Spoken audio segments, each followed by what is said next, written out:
शरीक हयात यानी मियाँ बीवी का एक सच्चा वाक़या सुनाती हूँ, चलिए। एक दिन मेरी शरीक हयात ने अजीब सा शिकवा किया। कहने लगी, आप बड़े जालिम हैं। हमारी शादी को 8-9 साल गुजर गए, लेकिन आपने कभी मुझे मेरे मैके में रात गुजारने नहीं दी। बंदा ने हैरान होकर जवाब दिया कि भली मानिए, हमने वहाँ रहने को कब मना किया है, जाएं और जितना दिल चाहे वहाँ रहें। बीवी खुश होकर बोली, ठीक है, फिर मैं अगले 2 दिन मायके में ही रहूँगी, लेकिन आपका नाश्ता और ऑफिस की तैयारी, दोपहर और रात का खाना कौन बना के देगा? शौहर ने कहा, आपको पता है कि मैं हर तरह का खाना पकाने में माहिर हूँ। कपड़े खुद धो भी लेता हूँ और प्रेस भी खुद कर लेता हूँ। अगर कुछ ज़्यादा मसला हुआ तो भाइयों के घर साथ साथ हैं, वहाँ से मैनेज हो जाएगा। आप रिलैक्स रहें और सुकून से मैके जाएं। बीवी कुछ मुतफक्किर नज़र आते हुए बोली, चले ठीक है। कुछ ज़रूरी हिदायत के बाद वो मैके चले गई। याद रहे, मेरे ससुराल के घर का फासला आधे किलोमीटर से भी कम है। रात गुजर गई। सुबह की नमाज़ पढ़ने के बाद वॉक करना मेरे मामूल में शामिल है। वॉक करने के बाद नाश्ता बनाने का सोच ही रहा था कि दरवाजे पे दस्तक हुई। दरवाज़ा खोला तो बेगम साहिबा थी। हैरानगी का झटका लगा। इतनी सुबह सवेरे वापस ही कर ली, खैरियत? कहने लगी, मुझे तो रात को वहाँ नींद भी नहीं आई। सारी रात यही फिक्र रही कि अकेले घर में रात कैसे गुजारे होंगे, सुबह को नाश्ता कैसे बनाएंगे, ऑफिस की तैयारी कैसे करेंगे। आपको तो अपने कपड़ों और जूतों का भी पता नहीं होता, लेकिन लगता है आपको तो मेरे बगैर फ़र्क नहीं पड़ने वाला।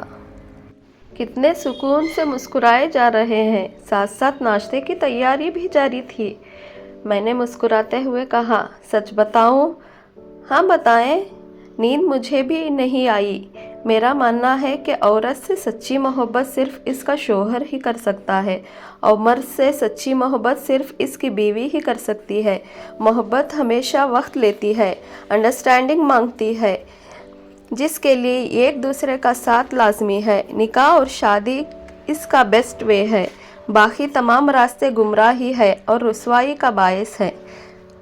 लिहाजा मर्द और औरत की मोहब्बत की पहली दरजगाह शादी ही है। आजकल रिश्ते भी बस मूड के ही हैं।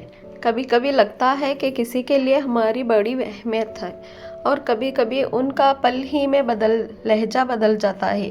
इतनी तकलीफ दे जाता है कि जैसे हम उनके सर पर बोझ हैं। याद रखिए, बीवी कभी बोझ नहीं होती, बस उसे समझने की ज़रूरत होती है। बस थोड़ा सा समझ जाइए, बस ज़िंदगी भर वो आपकी गुलाम बन के रहेगी। बस आपका कीमती पूरे दिन के वक्त में से सिर्फ एक आधा घंटा वक्त दीजिए और सिर्फ थोड़ी सी केयर कीजिए, तो देखिए कि बीवी आपके गुलाम हमेशा पूरी ज़िंदगी भर बन के रहेगी। ज़िंदगी का सबसे ज़ोरदार थप्पड़ सिर्फ भरोसा मारता है।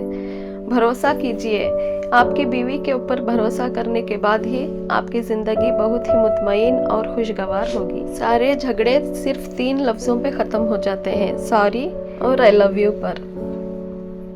अल्लाह हम सबको दुनिया और आखिरत में हलाल रिश्तों का बेहतरीन और पुरसुकून साथ अता फरमाए और हराम से दूर रखे। आमीन। अल्लाह हाफिज़। ज़िंदगी बहुत ही खूबसूरत है।